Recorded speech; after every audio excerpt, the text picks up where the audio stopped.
con Agustino Yarzún, Hechos Paranormales, en el trasnoche de la radio. Y nos vamos hasta Puerto Montt, ya lo estamos viendo, a Agustino Yarzún de Paranormal Austral para hablar de mitos y leyendas urbanas. Esta sería como una serie de capítulos 2, querido Agustín. ¿Cómo estás? Bienvenido, muy buenos días. Buenos días, Mauricio. Estoy muy bien, gracias. ¿Tú cómo estás? Muy bien, hicimos un cambio de día, de horario, para hablar precisamente de estas mitos y leyendas en una nueva edición, en una semana distinta, ya comenzando el mes de marzo, comienzan las clases y todo lo demás. ¿De qué vamos a hablar hoy día particularmente, querido Agustín? Bueno, como bien dices tú, de una segunda parte de lo que son los mitos y leyendas urbanas que en un capítulo pasado vimos, pero en realidad nos desviamos más hacia mitología nacional, no tan enfocado a lo que era los mitos modernos o las historias modernas que existen actualmente con sus propios seres, sus propias creencias y misterios alrededor de ciertas cosas. ¿Ya? Así que vamos a partir, bueno. Lo que estás viendo tú es lo que está mostrando ahora son imágenes de lo que comúnmente uno denomina la historia del viejo del saco. Ya, usted puede verlo, pero entre paréntesis, las imágenes para contextualizar esta conversación en www.biobiotv.cl. Estamos viendo ahí cuando chicos siempre nos metían como cuco con el viejo del saco, digamos, ¿eh? Claro, era típico que cuando uno es pequeño te dicen te va a llevar el viejo del saco si no te comes la comida, si te portas mal, etcétera, ¿cierto? Exactamente. Yo creo que a todos nos asustaron con eso alguna vez. O sea. El tema es que esto, bueno, como mitos y leyendas urbanas devienen básicamente, como cualquier mito y leyenda, de algo que puede que haya ocurrido o no y después se va tergiversando con la historia. O sea, con el paso del tiempo se va tergiversando la historia. Sucede que la historia del viejo del saco está inspirada en un caso que fue real, que se conoce como el crimen de Gádor, que ocurrió en España por allá por 1910. ¿Qué pasó? Que a un caballero llamado Francisco Ortega, un enfermo de tuberculosis, un curandero local le dijo que para sanarse de la tuberculosis tenía que frotarse el pecho con las entrañas de un niño y bañarse con su sangre. ¿Qué es lo que hace este caballero, Francisco Ortega? Hace caso a este curandero y en compañía de este mismo secuestran a un niño, lo meten dentro de un saco, lo llevan cerca de un río y le dan muerte a este niño. El que estamos viendo en pantalla se acusa como el autor de este delito. ¿Qué es lo que sucede? Que obviamente después que se descubre esto, estas personas son acusadas frente a un tribunal, son llevadas a la justicia, obviamente son acusadas y les corresponde la pena de muerte respectiva. ¿Qué es lo que queda de esto? La historia del viejo del saco, que era este hombre que con su saco fue y secuestró a este niño y se lo llevó, y después a partir de esto se crea la historia o el mito urbano de que hay un hombre con saco que te va a llevar si te portas mal, etcétera, etcétera, etcétera. Pero deviene de algo que fue absolutamente y completamente real, de un crimen que sí sucedió.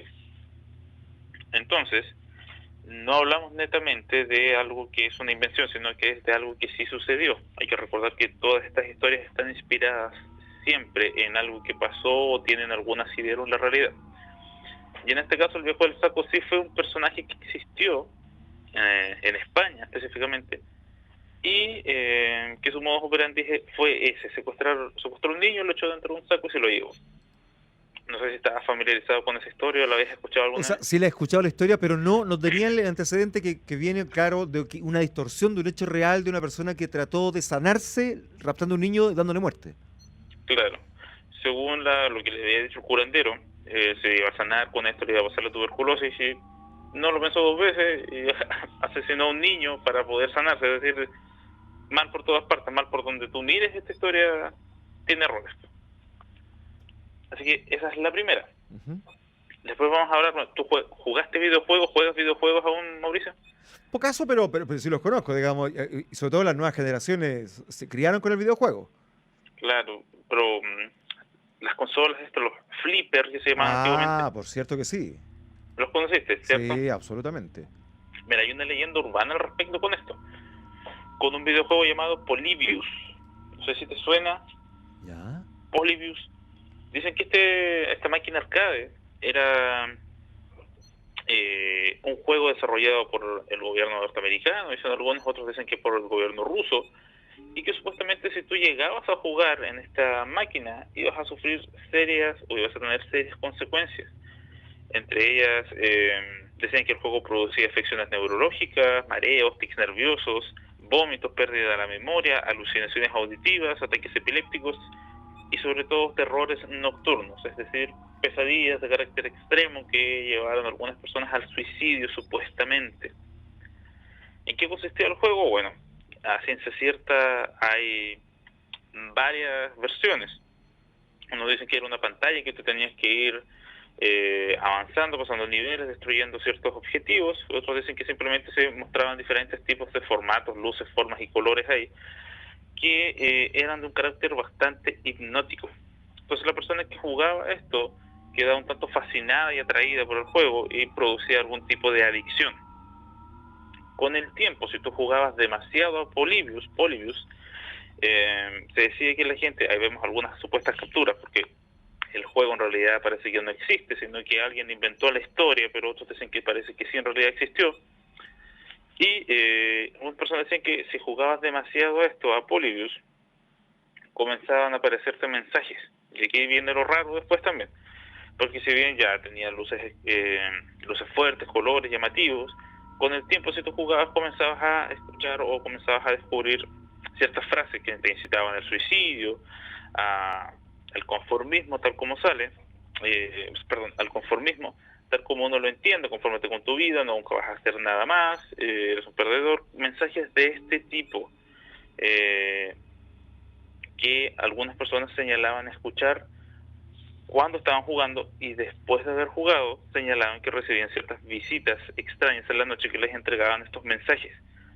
Hay otras personas que señalan que aquellos que alcanzaron a jugar Polybius, porque este juego después desapareció, no se sabe a ciencia cierta por qué, pero parece que este juego desaparece tras la muerte de un jugador.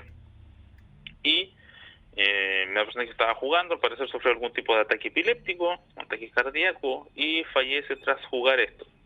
Algunas personas señalan que al día siguiente llegaron 2 personas vestidas de negro al local de juegos, tomaron la máquina y se la llevaron. Y señalando también que esta máquina pertenecía al gobierno estadounidense, que básicamente era una máquina que ellos utilizaban como una forma de estudio en las personas y en los jóvenes de la época. Nunca se supo muy bien si esto en realidad existió o no existió, pero el mito urbano está ahí. Este videojuego que supuestamente causaba problemas en los jóvenes, que los incitaba al suicidio y que hacía que sufrieran pesadillas a tal nivel que las personas después ya prácticamente no podían dormir. Eso es con Polybius, no sé si lo habías escuchado alguna vez. No tenía el dato, fíjate, es casi como un Men in Black, ¿no? Claro, algo así más o menos. Pasamos a eso, o sea, un videojuego que te obliga a realizar ciertas actitudes o cambia tu personalidad. Ese sería Polybius. Así, Mauricio, como son mitos y leyendas urbanas, básicamente son cosas contemporáneas. Te voy a hacer una pregunta, Mauricio. ¿Tú estás seguro de que nosotros somos reales? Chuta, ya es una cuestión filosófica que la verdad que cuesta un poco. Uno siempre se pasa la idea de que no sé si existimos o no, ¿ah? Y de ahí uno podría comenzar a especular muchas cosas de lo que es real, si lo que nosotros creemos que es real existe o no existe. Bueno, es una buena pregunta, digamos.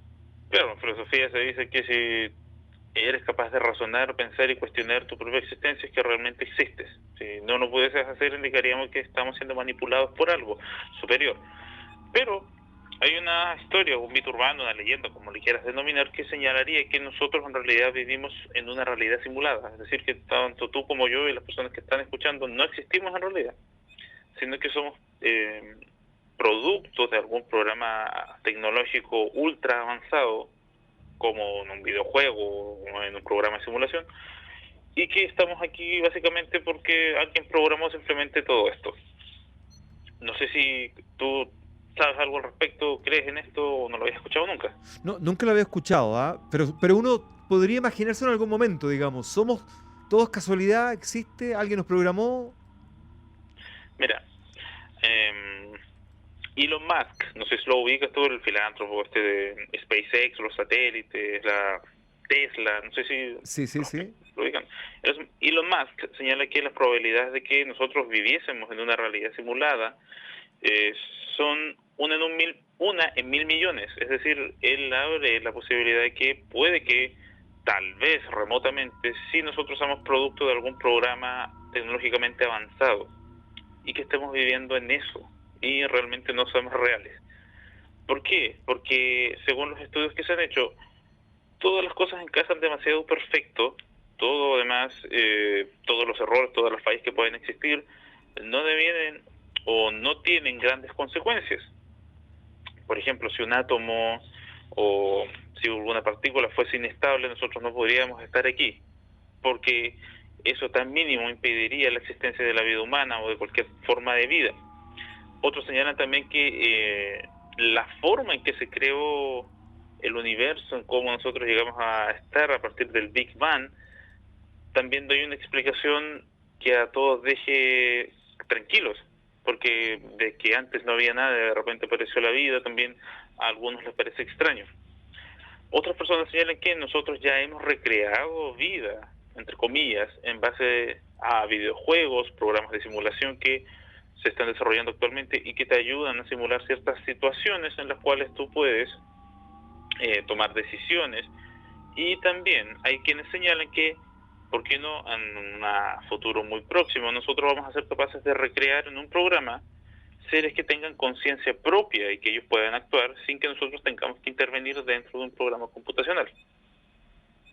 Al respecto, hay filósofos, científicos que señalan lo siguiente: hay tres probabilidades de que en realidad nosotros vivamos en una realidad virtual. La primera, dicen que las civilizaciones inteligentes nunca llegan a desarrollarse a un nivel tan elevado como para producir estas simulaciones, porque se erradican a ellas mismas antes de poder conseguir esto. Es decir, toda civilización antigua que haya existido, como hablamos anteriormente, en otros programas, toda civilización antigua llegó a un punto culmine donde ellos mismos se autoeliminaron de la faz de la Tierra, se hicieron desaparecer. Entonces, ahí señalan que en realidad no podríamos vivir en una realidad simulada porque no se alcanza tal nivel de tecnología. Otros señalan que sí, que en realidad estas civilizaciones o cualquier civilización externa a nosotros logró capturar esta tecnología, tener estas simulaciones, pero no ha podido o no decidió utilizarlas. Es decir, sí conocen la simulación o la realidad simulada, pero nunca la utilizaron. Y otra probabilidad es que sí estemos viviendo una simulación. Muchos descartan los dos primeros puntos porque al parecer nosotros somos la primera civilización inteligente, viéndolo desde ese punto de vista histórico, que ha logrado desarrollarse tecnológicamente hasta este punto. Es decir, no vamos a saber nunca si alguna otra civilización logró hacer esto porque no hay ningún antecedente previo. Respecto al punto 2, que sí se llegó a capturar o sí se llegó a este nivel de simulación, tampoco lo vamos a saber porque no hay ninguna civilización previa a nosotros, o no conocemos ninguna otra civilización que nos sirva para esta comparación. Seríamos como en la Matrix, digamos, ¿no? Claro, estaríamos como en una especie de Matrix. Es decir, alguien inventó todo esto y nos puso acá solamente porque, señalan algunos otros científicos, puede que nosotros seamos un proyecto de algún estudiante de secundaria de alguna otra galaxia que simplemente está desarrollando vida inteligente y nosotros somos un proyecto solamente y estamos aquí por un capricho de algún programador alienígena o extraterrestre superior a nosotros. O sea, yo soy un virus. Podría ser. Oye, Agustín, ¿te parece si aprovechamos a hacer un alto porque tenemos que ir a las noticias y luego continuamos? Sí, no hay ¿Puede problema. ser? ¿Seremos producto de alguna mano especial? ¿Seremos, y aquí bien, entran teorías teológicas, etcétera, Agustín, que muchos están reflexionando a través de nuestro WhatsApp? Así es, Mauricio, muchos se cuestionan su existencia, ¿seremos reales, no seremos reales? ¿Alguien nos puso acá? ¿Somos el capricho de alguien? ¿O somos seres de verdad que existimos aquí? No lo vamos a saber. Tal vez nunca, tal vez sí lo sepamos, pero en muchos años más, dependiendo del desarrollo tecnológico que alcancemos. Algunas personas señalan cómo descubrir, o mencionan, cómo podríamos descubrir si vivimos o no en una realidad simulada. Señalan que hay que fijarse en ciertas cosas que pueden ser pequeñas, pero señalan que si vivimos en un programa computacional, si somos parte de una realidad simulada, puede que el programa tenga ciertos problemas o ciertos defectos que tienen todo tipo de simulaciones, como los videojuegos que se llaman los glitch, o cualquier otro problema, que de repente suelen tener fallas que nos demuestran que es un programa computacional. Como que, por ejemplo, cuando se han observado fenómenos extraños, hay lugares donde está lloviendo y un poquito más allá hay un sol pero hermoso, es decir, existen dos tipos de climas al mismo tiempo en un mismo lugar, solo que están separados por un par de centímetros, y eso vendrían algunos a indicar que es una falla. Otros indican también que hay ocasiones en que nos damos cuenta que ciertas cosas no tienen lógica o no tienen forma de proceder, comportamientos extraños, apariciones, accidentes que parecen increíbles, que señalan también que esos serían fallos de este programa supuesto en el cual nosotros estamos habitando, o del cual nosotros seríamos una mínima parte. Otros también señalan que es altamente probable, que vivamos en una simulación, ya que hay algo que se conoce como averías en la realidad, que nos vendría a indicar que sí, que este programa computacional parece que está fallando. ¿Qué son las averías en la realidad? Es cuando yo estoy realizando una acción, algo bastante simple, me estoy tomando una bebida, coloco la bebida en un vaso, me la tomo, dejo el vaso sobre la mesa y me voy a otra parte de mi casa o a otra habitación a hacer algo. Ya al volver me encuentro con que la bebida está dentro de la lata nuevamente, es decir, lo que yo me tomé apareció mágicamente, misteriosamente dentro de la lata. Hay personas que han registrado este tipo de fenómenos, que comentan en internet: a mí me pasó esto, yo estoy seguro que consumí la bebida y de repente cuando volví la lata nunca estuvo vacía. O hay personas que, lo típico, señalan que se le pierden objetos de la nada, objetos que tienen frente a sus ojos o que los descuidan un par de segundos y de repente no los vuelven a encontrar. Yo creo que a todos nos ha pasado eso alguna vez, que se nos ha perdido algo. Claro. Y con eso, en base a eso, en que es altamente probable que vivamos en una simulación, en un programa computacional que presenta fallos, y por eso hay ocasiones en que desaparecen las cosas o parece que vuelven a aparecer sin siquiera yo haberlas buscado o haber requerido que esto suceda.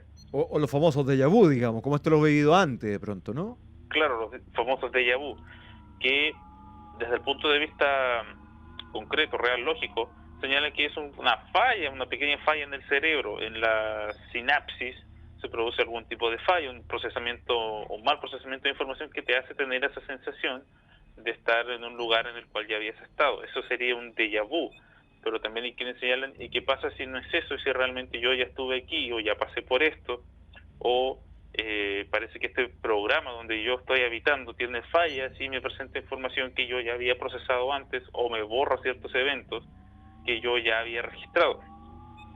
Da para debatir mucho al respecto sobre no sé si considerarlo un mito o una leyenda urbana, porque ya pasa al campo de las teorías, claro, respecto a dónde habitamos. Pero otro mito, que sí es un mito, es del 10%. Me imagino que has escuchado esto alguna vez. De que nosotros ocupamos la mínima capacidad de nuestro cerebro. Claro, que somos solo una parte ínfima, un 10% de toda nuestra capacidad cerebral. Ahora, si eso fuera cierto, en realidad nosotros no estaríamos usando el cerebro si fuese ese el caso, porque tú no puedes usar el 10% de algo y dejar el otro 90% inactivo. Es imposible. O sea, Ahora, habría algunos que ocupan el 90%, serían los genios, digamos. Claro, o sea, si tú ocupases el 90% restante, tendrías que tener alguna clase de superpoder para poder utilizarlo, porque se supone que ese 90% está bloqueado de alguna manera. Tú no puedes acceder a eso tan fácil, según las personas que creen en este mito. Ahora, ¿qué es lo que pasa? Que algunas personas, si bien creen que usamos el 10% y otro 90% que nosotros no utilizamos, que sería todas las habilidades parapsicológicas, la telequinesis, la capacidad de comunicarse mentalmente, la capacidad también de la adivinación, provendrían de ese 90% oculto. Pero ¿qué es lo que pasa en realidad? Que antiguamente, cuando se comenzaron a hacer estudios sobre el cerebro y a determinar cómo funcionaba solo se pudo cubrir, en un principio se descubrieron que el 10% de las neuronas funcionaban en momentos determinados. Es decir, cuando yo estoy realizando una acción, hay un 10% de mis neuronas trabajando específicamente en esa acción, concentradas en eso, mientras el resto del cerebro está desarrollando otro tipo de actividades. Es decir, no solamente es que yo ocupe el cerebro para una determinada acción y para otras cosas yo no lo ocupe. El cerebro siempre está, ya sea que estás pensando, estás procesando información, porque lo estás viendo, estás escuchando, también estás procesando información.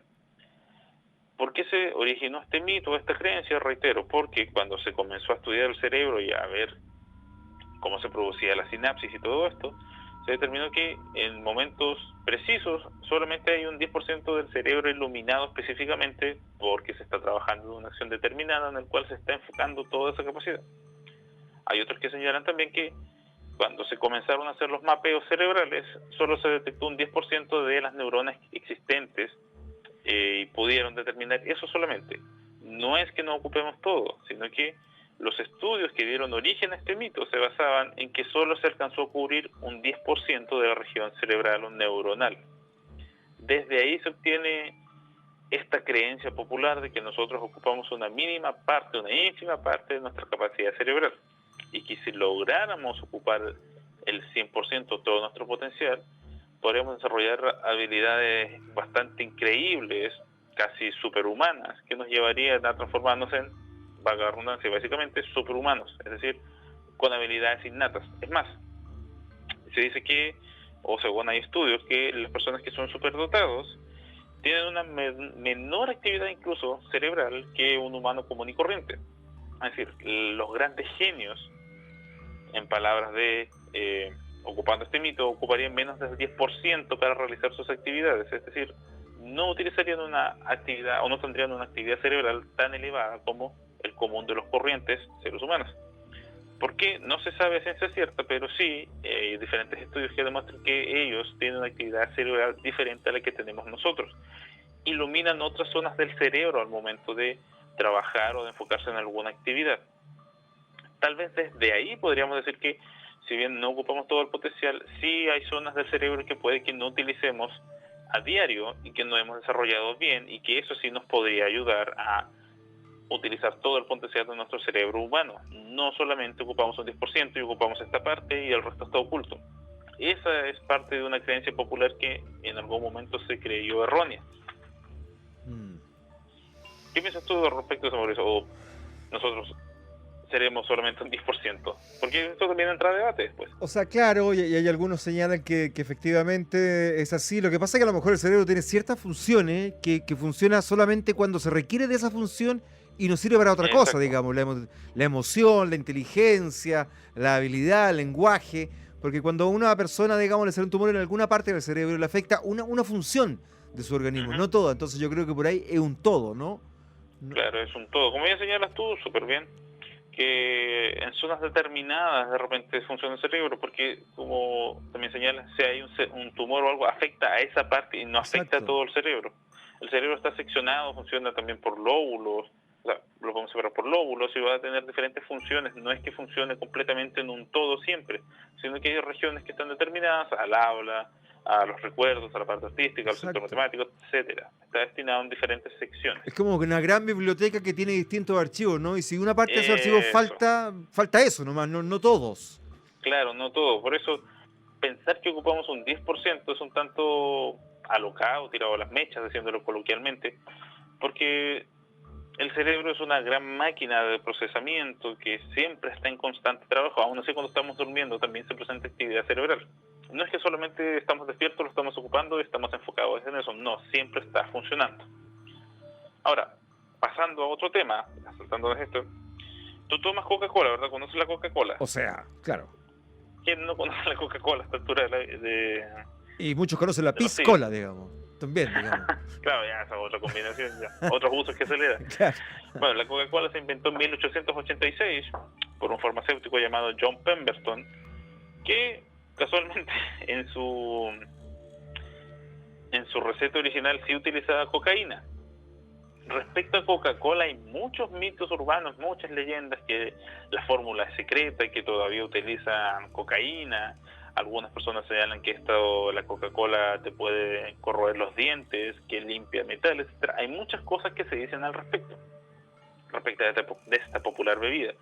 Bueno, ¿qué es cierto de todo esto?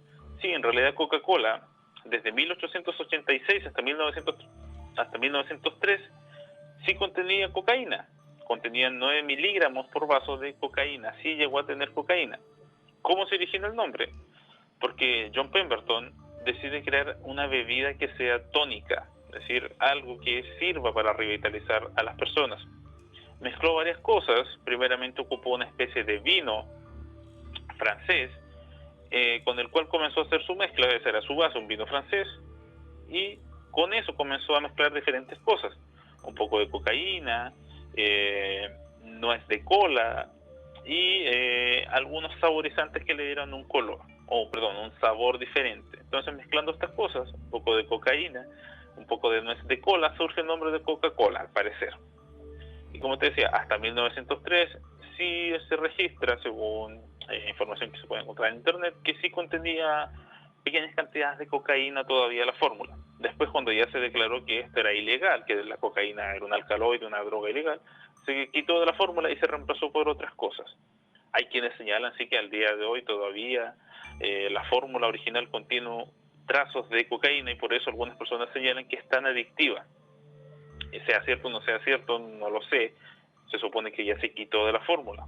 Como un dato curioso, sí llegó a tener cocaína hasta 1903, desde 1886 hasta 1903. Es un tema Sí certificado, tenía. digamos. Claro, sí. Se supone que la fórmula original señalaba que tenía eso. Ahora, no se sabe bien tampoco porque se supone que la fórmula es secreta, es decir, que la conocen unas pocas personas, pero si tú ves la etiqueta, ahí te aparecen los ingredientes y tienen que aparecer ahí por un tema judicial, tienen que señalarte de qué está hecho lo que tú estás tomando, lo que estás consumiendo. ¿Cuál es la clave entonces? Porque se dice, no, la Coca-Cola tiene una fórmula secreta y se ha creado todo este mito en torno a esta bebida. ¿Qué pasa? La clave estaría en cómo hacen la distribución de los ingredientes. Porque te señalan los ingredientes, pero no en qué distribución o en qué porcentaje son agregados y o mezclados. Sino que simplemente dicen, ocupamos esto, pero no te dicen cuánto ocuparon de esto ¿En qué o de este otro. porcentaje?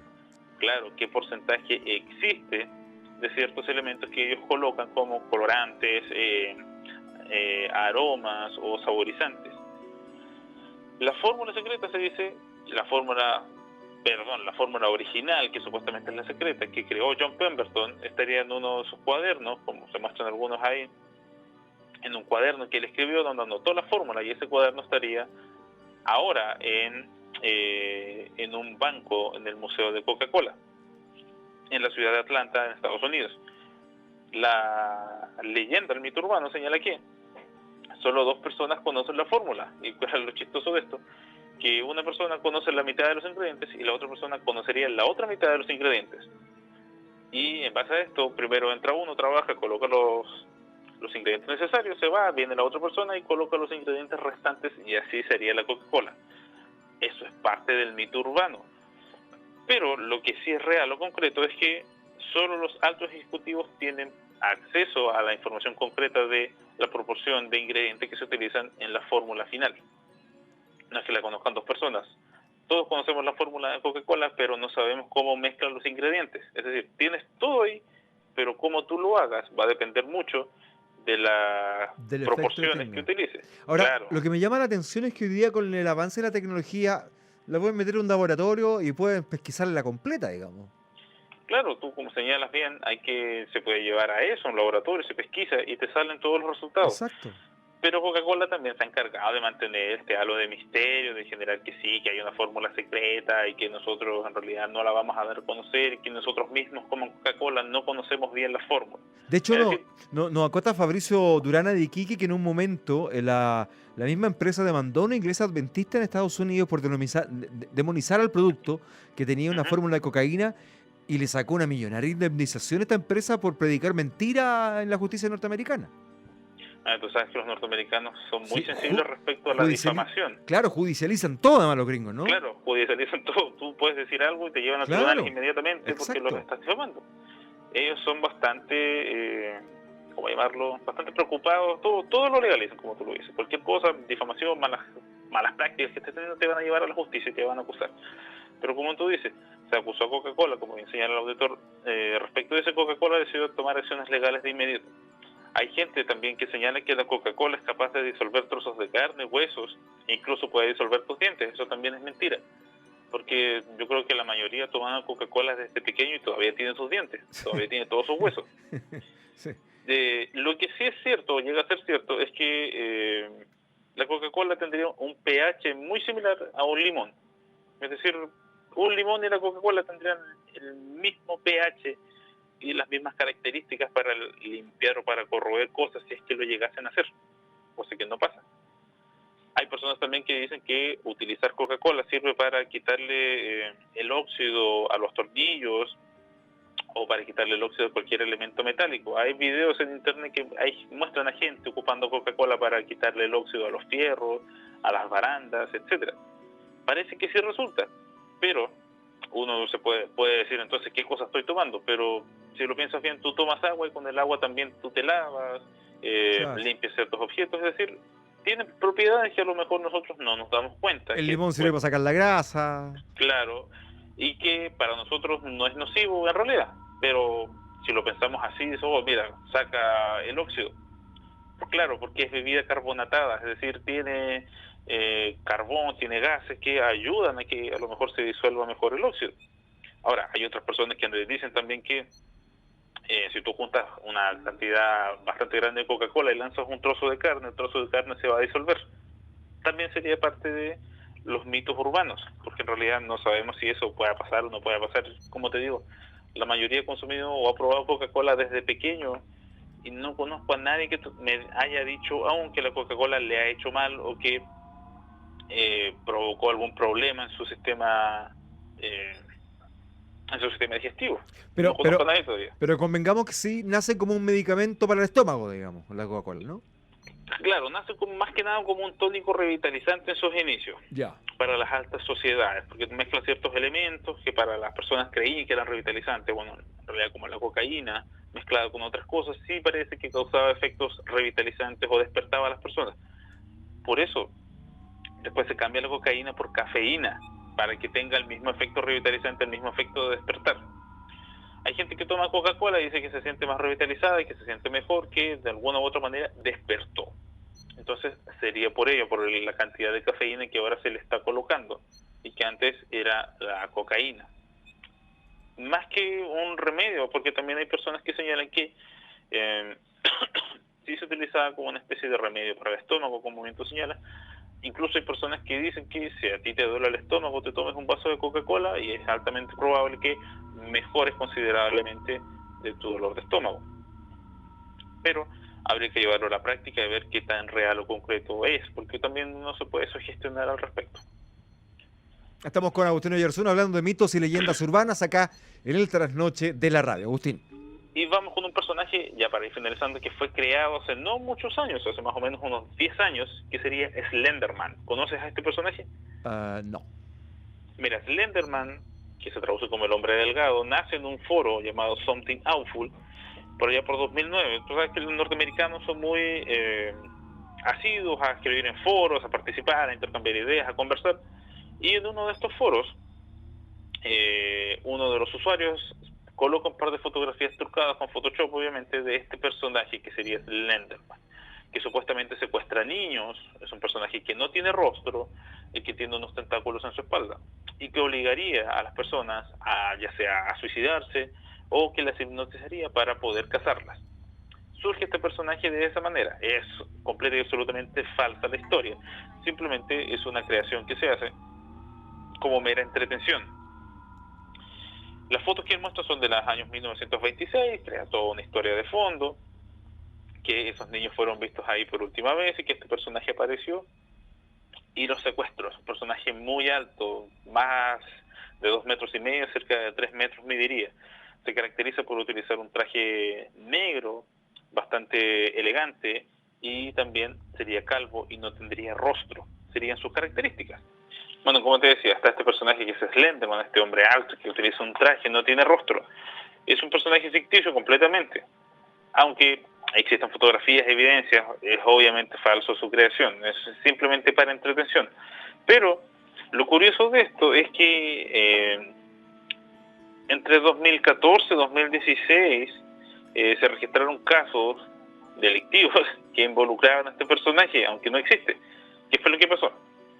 El 31 de mayo de 2014 en Estados Unidos se registró, o mejor dicho, se informó sobre 2 niñas de 12 años de edad aproximadamente, que habían secuestrado a una compañera e intentaron asesinarla. La apuñalaron 19 veces.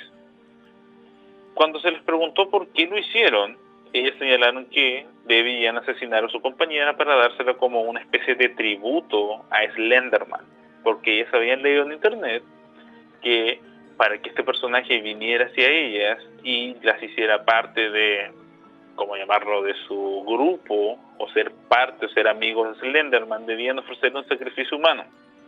Ellas leyeron esto en internet y se vieron secuestrar a una compañera y tenían planeado atacarla hasta causarle la muerte. ¿Qué pasó? Esta muchacha logró salvarse, una persona intervino, porque ellas además a todo esto le habían llevado a un bosque para hacer un ritual, algo bastante alocado, y gracias a la intervención de una persona que iba pasando, logró salvarse. Cuando se las llamó a declarar, las muchachas señalaron esto, que Slenderman las obligó a hacerlo, que Slenderman les leyó las mentes y que tenían miedo de que él fuera por ellas durante las noches, ya que no cumplieron con el ritual, no le entregaron a su víctima que estaban esperando.